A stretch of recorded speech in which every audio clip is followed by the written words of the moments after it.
মাত্র 6টি প্রশ্ন, হ্যাঁ মাত্র 6টি করে প্রশ্ন পড়তে হবে এখন থেকে, ঠিক আছে। তোমাদের দেখো, তোমাদের যাদের এই ওয়েস্ট বেঙ্গল স্টেট ইউনিভার্সিটি অন্তর্গত বিভিন্ন কলেজে তোমরা পড়ছো 5th সেমিস্টারে, যে বাংলা সাবজেক্ট অনার্স রয়েছে, তোমরা 2026-এ পরীক্ষা দেবে। তোমাদের অনার্স পেপার দেখো মেজর 10, এই মেজর 10 অর্থাৎ DS10 পেপারে ফাইনাল সাইলেন্ট নিচ্ছি, একটু লক্ষ্য করো। তোমাদের রয়েছে কিন্তু 4টে ইউনিট অর্থাৎ 4টে অধ্যায়, তাই না? তো 4টে অধ্যায় আমি তোমাদের বলবো, যেটা লাস্ট মিনিট সাইলেন্ট নিচ্ছি, ভালো করে পড়তে হবে। প্রত্যেকটা ইউনিট থেকে আমি 6টা করে প্রশ্ন দেবো, প্রত্যেকটা ইউনিট থেকে 6টা করে প্রশ্ন দিচ্ছি। আর পরীক্ষার আগের দিন টোটাল ইউনিট থেকে আমি 12টা প্রশ্ন দেব, ঠিক আছে। টোটাল ইউনিট থেকে 12টা প্রশ্ন দেব, 5, 10 সমস্ত প্রশ্ন মিলে আমি 12টা প্রশ্ন দেব। এখন তোমাদের বলবো যে প্রশ্ন দিচ্ছি একটু ভালো করে স্টাডি করো। চলো প্রশ্নগুলি একটু লিখে নাও। 1 নম্বর ইউনিট থেকে স্ক্রিনশটটা বোর্ডে দেখিয়ে দিচ্ছি, একটু দেখো, লেখাটা একটু ভালো করে খেয়াল করো। 1 দাগের প্রশ্ন, এই 1 দাগের প্রশ্নটা কিন্তু বেশি করে স্টার মারবে, 1 দাগের প্রশ্নটা কিন্তু বেশি স্টার মারো। বাংলা রঙ্গমঞ্চের ইতিহাসে লেডেপ ও বেল লেডেপ ও বেঙ্গল থিয়েটারের গুরুত্ব নির্ণয় করো, এটা স্টার মারবে।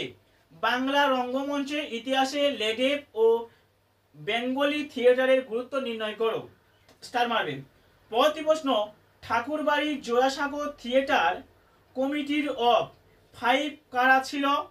এই নাট্যশালার অভিনীতি নাটকটি সম্পর্কে সংক্ষেপে আলোচনা করো। এই প্রশ্নটি আবার অথবা ঘুরিয়ে থাকতে পারে, প্রশ্নটি খেয়াল করো, ঠিক আছে। জোড়াসাঁকো নাট্যশালা কবে প্রতিষ্ঠিত হয়? কমিটি অফ 5 কারা ছিল? এই থিয়েটার যে নাটক অভিনীতি হয়েছিল সেগুলির অভিনয় বৃত্তান্ত লেখো, এটা করতে হবে। পরবর্তী প্রশ্নটি লক্ষ্য করো বা খেয়াল করো পরের দিকে, বাংলা রঙ্গমঞ্চের ইতিহাসে বেলগাছিয়া নাট্যশালার গুরুত্ব নির্ণয় করো, এটা কিন্তু ভালোভাবে পড়তে হবে। বেলগাছিয়া নাট্যশালা বেশি করে স্টার মারবে। পরবর্তী প্রশ্নটি খেয়াল করো, নাট্য নিয়ন্ত্রণ বিলটির উদ্দেশ্য কি ছিল? বাংলা নাটক রঙ্গমঞ্চের ইতিহাসের এর প্রভাব সম্পর্কে আলোচনা করো। অথবা ঘুরিয়ে থাকতে পারে, নাট্য নিয়ন্ত্রণ বিল প্রচলনের উদ্দেশ্য কি? এই বিলের প্রভাব বাংলা নাটকের কিভাবে পড়েছিল তা দেখাও, ভালো পড়তে হবে। ওকে, আশা করছি বলতে পারলাম। পরবর্তী প্রশ্ন দেখো, কবে কোথায় কাদের উদ্যোগে ন্যাশনাল থিয়েটার প্রতিষ্ঠিত হয়? যে নাটক অভিনয়ে মাধ্যমে এই ন্যাশনাল সূচনা তার অভিনয় ইতিহাস সংক্ষেপে লিপিবদ্ধ করো। পরবর্তী প্রশ্নটি খেয়াল করো পরের দিকে, কার উদ্যোগে কবে কোথায় বেঙ্গল থিয়েটার স্থাপিত হয়? এই থিয়েটার অভিনীতির নাটকের ইতিহাস সংক্ষেপে বিবৃত করো। এটা আমি আগে আবার বলেছিলাম, ঠিক আছে, এটা আগে বলেছিলাম, ওই দেখো 4 দাগের সাথে মিল আছে, ঠিক আছে। এবার দেখো তোমাদের এখান থেকে 5 নম্বরের কিছু প্রশ্ন পড়ে, তার জন্য আমি কিছু অতিরিক্ত দিচ্ছি। দেখো তোমাদের করতে হবে নবীন বসুর শ্যামবাজার থিয়েটার, নবীন বসুর Shyambazar theatre, Bagbazar amateur theatre, Bagbazar amateur theatre. আর করতে হবে নাট্য ও নবনাট্য আন্দোলন, এইগুলো। এবার চলো 2 নম্বর ইউনিট একটু লক্ষ্য করো, কৃষ্ণকুমারী নাটকের ঐতিহাসিক উপাদান নাট্যকার মধুসূদন দত্ত কিভাবে ব্যবহার করেছিলেন আলোচনা করো। অথবা ঘুরে দেখতে পারে, কৃষ্ণকুমারী নাটকের ইতিহাস উপাদান বিশ্লেষণ করো। পরবর্তী প্রশ্ন, কৃষ্ণকুমারী নাটকের নায়িকা হিসেবে কৃষ্ণকুমারীর চরিত্র পর্যালোচনা করো। এই কৃষ্ণকুমারীর চরিত্র ভালো করে করতে হবে। অথবা ঘুরে দেখতে পারে, মধুসূদনের কৃষ্ণকুমারী নাটকের কৃষ্ণকুমারী চরিত্র সার্থকতা বিচার করা থাকতে পারে। পরবর্তী প্রশ্ন, কৃষ্ণকুমারী নাটকের নামকরণ কতটা সার্থক হয়ে উঠেছে তা আলোচনা করো। পরবর্তী 4 দাগের প্রশ্ন, নিষ্ক্রিয় নায়ক হিসেবে সমালোচিত হলেও ভীম সিং কৃষ্ণকুমারী নাটকের কেন্দ্রীয় চরিত্র আলোচনা করো। পরবর্তী প্রশ্ন, কৃষ্ণকুমারী একটি সার্থক ঐতিহাসিক ট্র্যাজেডি আলোচনা করো। পরবর্তী প্রশ্ন, কৃষ্ণকুমারী নাটকের মতনিকা ও বিলাসবতী চরিত্র দুটি সঙ্গে শূদ্রকের কোন নাটকের কোন চরিত্র দুটি সাদিশ হয়েছে, এটা করতে হচ্ছে মদনিকা ও বিলাসবতী চরিত্র দুটি নাট্যগত উপযোগী আলোচনা করো। বোর্ডে লেখা দেখো, আমার এখানে বুঝতে সমস্যা হচ্ছে, অনেক কচি কচি তো, কারণ ফোনে হয়তো কচি। স্ক্রিনশটটা আমি তোমাদের বোর্ডে দিচ্ছি, এটা বড় হবে, কিন্তু আমার স্ক্রিনে ছোট ছোটই দেখাতে হবে, ঠিক আছে? স্ক্রিনে কিন্তু ছোট ছোটই দেখাবে, আর বোর্ডটা তো বড়, বোর্ডটা বড়, স্ক্রিনশট দিচ্ছি তোমার সমস্যা হবে না, কিন্তু আমার ফোনে দেখাচ্ছে কচি কচি। ফোন দেখে বলতে হচ্ছে আমার তো ডিজিটাল বোর্ড নয়। যদি আমার ডিজিটাল বোর্ড হতো আমার কিন্তু সমস্যা হতো না, দেখে বলতাম এই করো, কিন্তু আমার ডিজিটাল বোর্ড নাই, তো স্ক্রিনশট তুলে দিতে হচ্ছে, এডিট করতে হচ্ছে। যাই হোক, দেখো পরবর্তী প্রশ্ন একটু লক্ষ্য করো, যেটা বললাম এটা করো। এবার যাবো 3 নম্বর ইউনিট।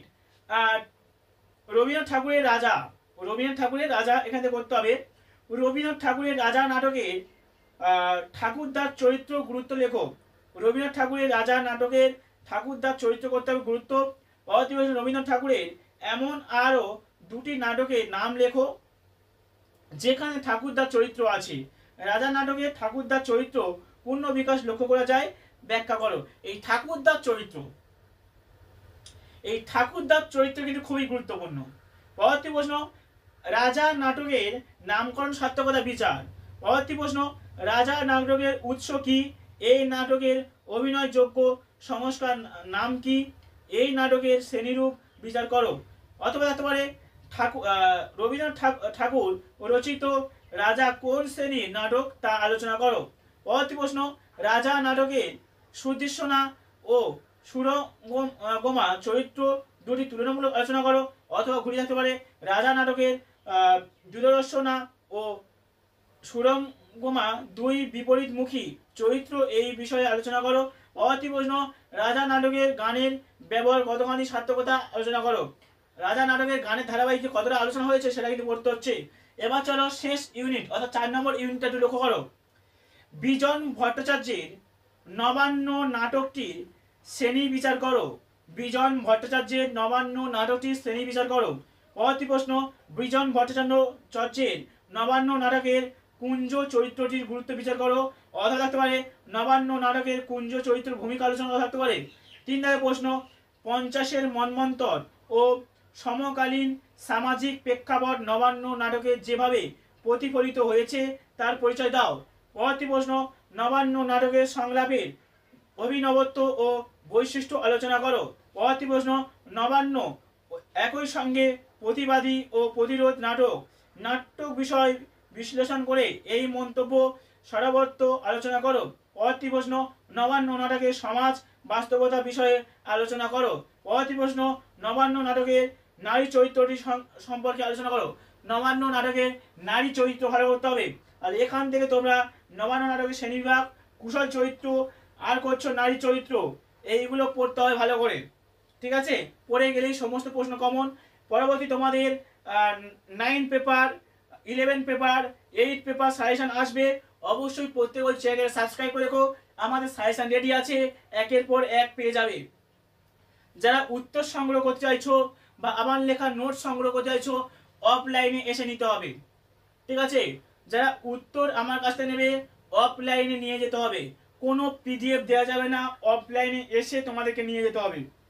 সম্পূর্ণ আমার নিজের লেখা নোট, ঠিক আছে? হোয়াটসঅ্যাপ কোনো পিডিএফ দেওয়া যাবে না, আমার লেখা নোট আমি জেরক্স করে দেবো, জেরক্স নিয়ে চলে যেতে হবে পারিশ্রমিক বিনিময়ে।